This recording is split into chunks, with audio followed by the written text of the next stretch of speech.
हे friends, number theory में आज हम देखेंगे Diophantine equation. So Diophantine equation का जनरल फॉर्म क्या है? The general form of the linear Diophantine equation is ax plus by is equals to c, where a and b cannot be equals to 0 and x and y are integers। a और b zero नहीं हो सकता, x y integers है।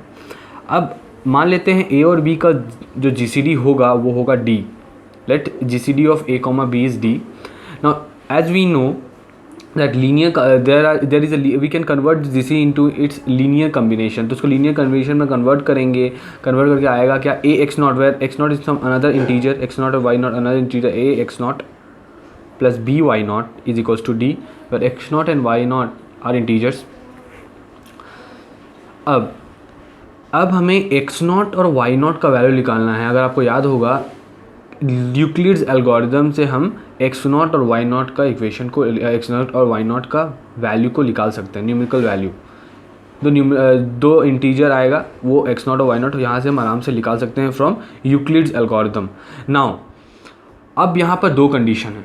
पहला condition है कि अगर GCD of a and b, that is d is equal to GCD of a and b, तो यहाँ पर डी डिवाइड सी, मतलब यहाँ जो इक्वेशन हमारा दिया हुआ है general equation ax plus B Y equal to C, जो c है यहाँ पे, और यहाँ पे d, इसको मैं GCD लिया हूँ, तो GCD of a and b अगर डिविजिबल है, अगर डिवाइड करता है c को, that is d divide c, then x not and y not are particular integral solution of the equation 1, where this is the equation 1।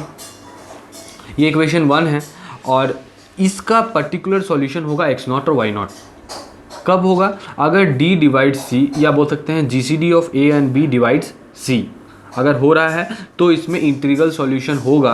अगर divide नहीं होगा, if d does not divide c, that is GCD of a and b does not divide c, then this equation, that is ax plus by plus c has no integral solutions। तो ये दो condition. अब integral solution अगर होगा तो क्या होगा? Integral solution अगर होगा तो ये होगा x equals to x not plus b by d, d is GCD of a and b, into k, where k is some integer, and y is equals to y not minus a by d, where into k, where k is also k is some integer, जो वैसे बता दिया हूँ मैं। अब ये हो गया हमारा integral solution of the equation ax plus B y is equals to c if and only if GCD of a comma b divide c। अगर GCD of a comma b अगर c से डिविजिबल है, divide करता है c को, तभी ये होगा, वरना ये नहीं होगा डिवाइड। तो एक एग्जांपल से देख लेते हैं। मान लीजिए ऐसा ये इक्वेशन हमें दिया गया है 2x plus 3y equals to 4। तो इस पहले हम क्या करेंगे, GCD ऑफ 2,3 निकाल लेंगे, एंड दैट इज़ 1। तो ये कुछ नहीं, ये d है, ये वाला हमारा जो इक्वेशन में हम लोग देखे थे ये d है, और ये 4 इज c।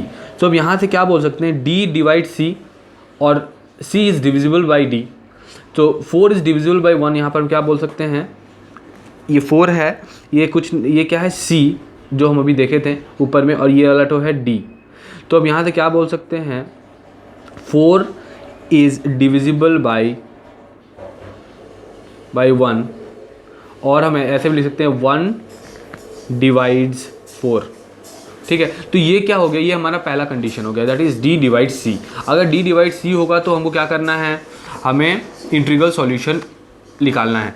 तो इंटीग्रल सॉल्यूशन निकालने के लिए हमें पहले इसका ये लीनियर कम्बिनेशन करके यहाँ से x नॉट और y नॉट का वैल्यू निकालना होगा। तो यहाँ से हम x नॉट और y नॉट का वैल्यू निकालेंगे। तो कैसे निकालेंगे, ये हमारा GCD 1 है, तो हमें क्या पता है फ्रॉम यूक्लिड्स एल्गोरिदम कि 3 इज इक्वल्स टू 2 इंटू 1, 2 और 3 का GCD क्या होगा, प्लस 1 होगा।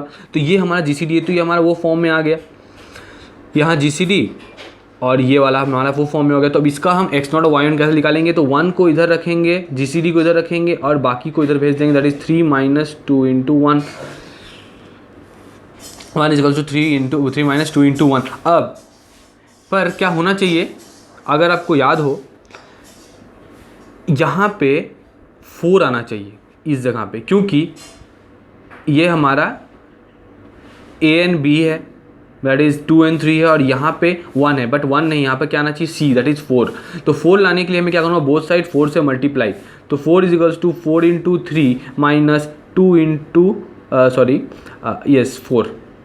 सो इसको हम थोड़ा ठीक से लिख लेंगे, अगर 4 इंटू 3 माइनस 4 इंटू 2, तो इस फॉर्म में आ गया। आप ध्यान से देख रहे होंगे तो ये इस फॉर्म में आ चुका है, 2 into x plus 3 into y is equals to 4। 2 into x plus 3 into y is equals to 4। ये एक्स नहीं है, ये x not and y not. अभी हम जैसे देखें, ये वाला हमारा x not and y not है, और ये x not and y not है। तो एक्स नॉट कितना आ गया हमारा -4, और वाई नॉट आ गया हमारा 4। तो अब यहाँ से हम अपना x एंड y निकाल लेंगे। x एंड y का फॉर्मूला क्या था, x equals to x not plus b by d k. तो x not plus b by d into k, तो एक्स नॉट कितना है -4 प्लस बी कितना है 3 बाई डी कितना है 1 इंटू के, एंड वाई नॉट कितना है 4 माइनस, यहाँ याद रखना है माइनस है, माइनस ए कितना है 2 बाई डी है 1 इंटू के। तो हमारा ये हो गया general integral solutions of the given equation 2x plus 3y equals to 4। वह के इज सम इंटीजर, के क्या है, कोई इंटीजर है, k belongs to integer, some integer. I think ये क्लियर होगा। तो क्या किया मैंने, जीसीडी पहले फर्स्ट स्टेप है जीसीडी निकालना। जीसीडी निकालने के बाद उसे उस फॉर्म में लिखना, 2 इंटू एक्स नॉट प्लस, इसे इस फॉर्म में हम लिखते हैं 2 into x not plus 3 into y not is equals to 4, sorry 1 mistake, 1 यहाँ पे 1 है। अब इसको एक्स नॉट और वाई नॉट में लाने के लिए हमें को क्या पता है, सी के इक्वेट करना है, जैसे 4 लाना है, तो यहाँ 4 लाने के लिए हमें बोथ साइड 4 से मल्टीप्लाई करना है, 4 by both side multiply 4 by both side करना पड़ेगा। 4 करने के बाद हमारा ये फॉर्म में आ गया। अब इस फॉर्म में आ गया। इस फॉर्म में आने के बाद हम यहाँ से एक्स नॉट और वाई नॉट निकाल लिए, और वहाँ से हम फिर इंटीग्रल सॉल्यूशन निकाल लिए।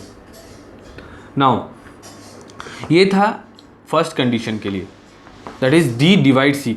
बट अब इसे एक और क्वेश्चन देखते हैं हम, where 14x plus 21y is equals to 5। So पहले जीसीडी निकाल लेंगे, GCD of 14, 21 is equals to, तो इस दोनों का जीसीडी क्या हो जाएगा, अगर आप देखेंगे तो 7 हो जाएगा।